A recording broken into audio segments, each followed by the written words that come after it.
Hello guys, क्या हाल चाल है आप सभी का। कैसी चल रही है आप सबकी तैयारी। आशा करती हूँ कि बहुत ही ठीक ठाक और अच्छे तैयारी चल रहे होंगे और आप सब भी बहुत ही अच्छे होंगे। दोस्तों, आप सभी का स्वागत है मेरे इस चैनल में। तो आज मैं आप सभी को बताऊंगी इस वीडियो में कि JSSC सीजीएल में साइंस के सिलेबस में क्या क्या आप सभी को पढ़नी है और उसका इम्पोर्टेंट टॉपिक क्या क्या है, और आप जो है किस बुक से साइंस को प्रिपरेशन कर सकते हैं।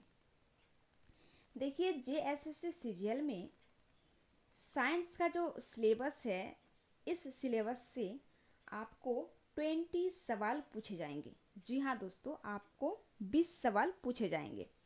ठीक है, तो एक एक सवाल में आपका 3 मार्क्स है। इसका मतलब टोटल जो है 60 मार्क्स के साइंस में पूछे जाएंगे।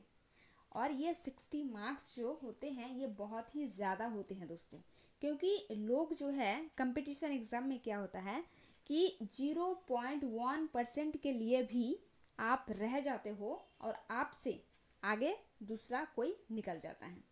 तो साइंस को आपको बिल्कुल भी नेगलेक्ट नहीं करनी है, साइंस को आपको पढ़ के जाना है। और आज मैं इस तरह से आप सभी को बताऊंगी कि साइंस में आपका एक भी सवाल नहीं छूटेंगे। तो आप लोग वीडियो को जो है शुरू से अंत तक कंप्लीट वॉच करेंगे और जो है चैनल को आप लोग सब्सक्राइब जरूर कर दीजिएगा। तो देखिए, ये इसमें लिखा हुआ है जनरल साइंस। दोस्तों, यहाँ पे सिर्फ साइंस भी लिख सकते थे, लेकिन वो लोग ने ऐसा नहीं किया, लिखा है जनरल। इसका मतलब है कि आपको सामान्य यानी साइंस में जो है बहुत ही डीपली नॉलेज अगर आपके पास नहीं है तो भी चलेंगे, बस आपको जो है बेसिक जानकारी होना चाहिए। और जनरल साइंस यानी जो डेली लाइफ में एप्लीकेबल है वही साइंस पूछे जाएंगे। इसका मतलब है कि आप ऐसा नहीं सोचेंगे कि हम जो है आर्ट्स के स्टूडेंट हैं और हमको 11-12 के साइंस नहीं आते हैं तो मेरे से जो है साइंस के सवाल नहीं बनेंगे। ऐसा बिल्कुल भी नहीं है, क्योंकि साइंस जो पूछे जाएंगे ये 10th तक ही पूछे जाएंगे, 10th लेवल के, है ना। तो इसमें जो है आपको साइंस में पढ़ना क्या क्या है पहले देख लेते हैं। ठीक है, तो आप सभी को पता है कि साइंस में क्या है, ये फिजिक्स है, फिजिक्स होते हैं, फिर आपका जो है केमिस्ट्री होते हैं, फिर बायोलॉजी यानी भौतिक विज्ञान, रसायन विज्ञान और जीव विज्ञान। लेकिन इसमें से और एक टॉपिक ऐड कर लीजिए, वो है आपका साइंस एंड टेक, जिसको कहते हैं विज्ञान एवं प्रौद्योगिकी। और इसको आपको जो है करंट अफेयर से तैयारी करनी है। बाकी ये सब जो है आपको बुक से करनी है, और किस बुक से करनी है अभी बताते हैं। ठीक है, तो देखिए, जनरल साइंस यानी सामान्य साइंस का मतलब क्या होता है, मैं एग्जाम्पल के लिए आप सभी को बताती हूँ।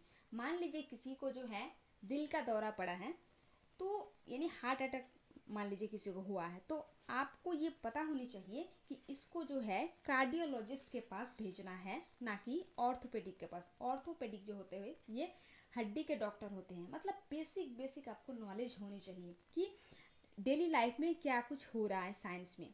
जैसे हम लोग साइकिल चलाते हैं तो कैसे चलता है, बाइक चलाते हैं तो क्यों चलता है, कैसे चलता है। तो इसी टाइप का जो है सवाल आपको करने हैं। तो फिजिक्स में कुछ टॉपिक देख लेते हैं, जैसे कि भौतिक राशियां सबसे पहले है, यानी यूनिट्स जिसको कहते हैं, ऐसा है मात्रक। तो आपको जो है इसका पूरा वीडियो आपको बीपीएससी जो प्लेलिस्ट है इसी चैनल में आपको ये वाला वीडियो मिल जाएंगे। मैं जो है आई बटन में लिंक लगा दूंगी, आप सब जाके देख लेना। ठीक है, उसके बाद है यांत्रिकी यानी मैकेनिक्स, फिर है आपको पढ़ना है प्रकाश लाइट, ये सब 10th में है। और आपका जो मैकेनिक्स है ये 9th में मिल जाएंगे, चैप्टर हैं। और एक बात देखिए, आपका अगर बेसिक बिल्कुल भी क्लियर है तो आप डायरेक्ट लूसेंट उठाइए और उसको जो है पढ़ डालिए। और अगर आपका बेसिक क्लियर नहीं है तो आप क्लास 8, 9 एंड 10th के जो है सिलेक्टिव चैप्टर जो इसमें जो मैंने लेकर आई हूँ टॉपिक, ये सब जो है सिलेक्टिव आप पढ़ लें, फिर आप लूसेंट उठाइए और उससे पढ़ लीजिए, आपका सवाल एक भी नहीं छूटेंगे। तो ये है लाइट चैप्टर। फिर है आपका ताप तथा उष्मीय ऊर्जा। देखिए, इंग्लिश में भी यहाँ पे लिखा हुआ है जो सीबीएसई वाले हैं। ठीक है। फिर आपका जो है यहाँ पे विद्युत एवं चुंबकत्व और कार्य और ऊर्जा। तो इतने ही टॉपिक है दोस्तों, आपको जो है कर लेने हैं। नेक्स्ट देखते हैं बायोलॉजी में। और एक बात, फिजिक्स और बायोलॉजी से ज़्यादा सवाल रहते हैं और केमिस्ट्री में भी रहते हैं, लेकिन इसमें उतना नहीं रहते हैं। तो आपको फिजिक्स और बायोलॉजी को बहुत ही अच्छी तरीके से जो है तैयारी करने हैं, ठीक है। अब देख लेते हैं बायोलॉजी के इम्पॉर्टेंट टॉपिक।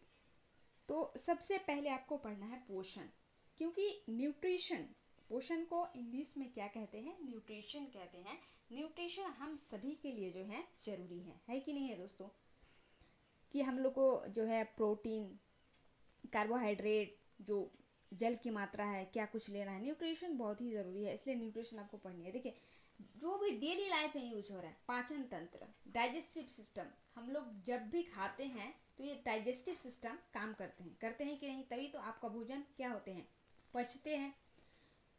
उसके बाद आपको पढ़ना है परिसंचरण तंत्र, ये भी डेली लाइफ में वर्क करता है। फिर कंकल तंत्र, अगर हम लोग का कंकल तंत्र ही नहीं रहेंगे तो शरीर कैसे रहेंगे, तो आपको इसी के बारे में जनरल सा नॉलेज रखना है। फिर विसर्जन तंत्र, उत्सर्जन, तंत्रिका तंत्र यानी नर्वस सिस्टम, हम लोग का जो ब्रेन है, इसके बारे में आपको। फिर प्रजनन, रिप्रोडक्टिव सिस्टम, ये भी तो कॉमन टॉपिक है।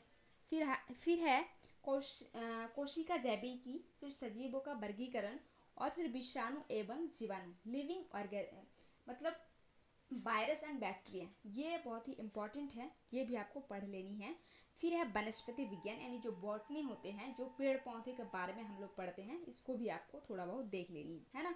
फिर केमिस्ट्री में आपको ज़्यादा तो कुछ नहीं पढ़ने हैं, बस पदार्थ के बारे में पढ़नी है, जो शुरू में होते हैं, प्रकृति, संगठन, फिर धातु अधातु, ये सब हम लोग पढ़ चुके हैं 9th-10th में, ठीक है। फिर अधातुएं और उसके यौगिक, फिर कार्बनिक रसायन, तो इतने चैप्टर आपको पढ़ लेनी है। अब आपको मेन चीज़ बताते हैं कि आप लोग आखिर तैयारी जो करेंगे साइंस के, तो किस बुक से करेंगे तैयारी।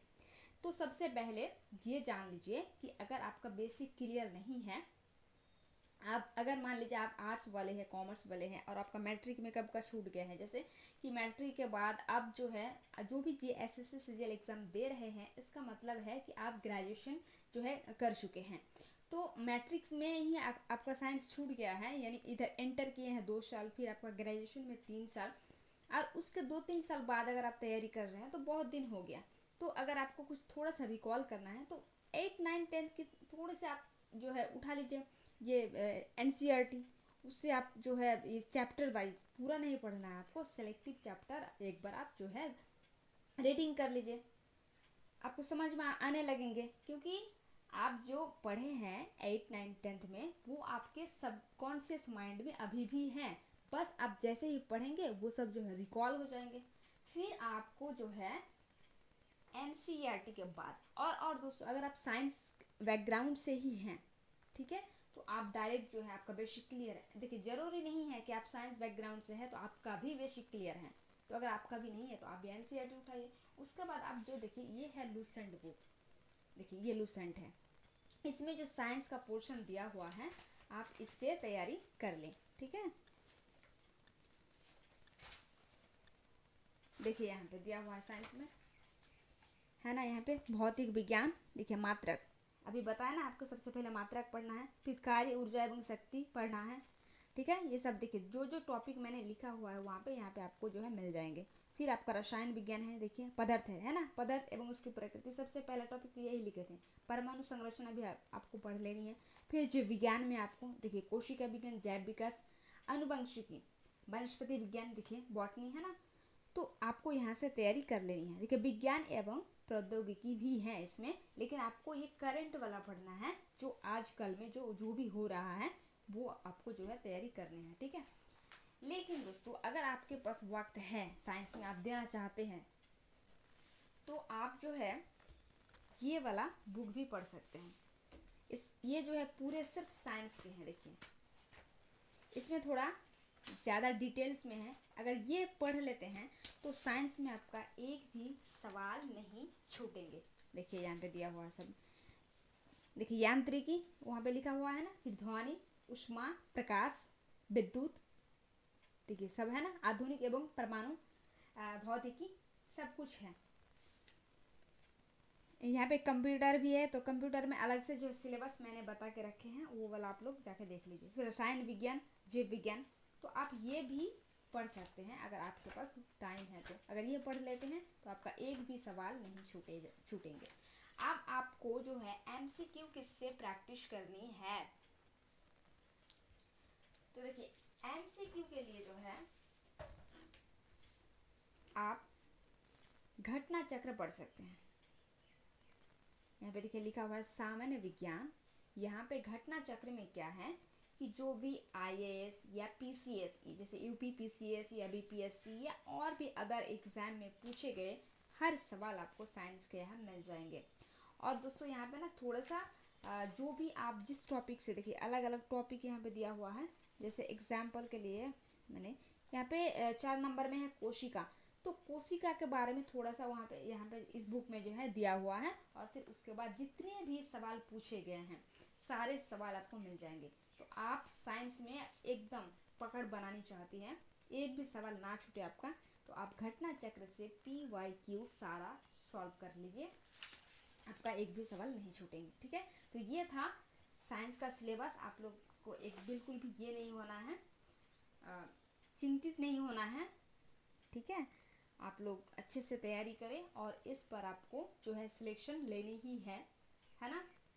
क्योंकि देखिए अभी कुछ दिन के लिए जो है आप सोशल मीडिया से दूर हो जाइए।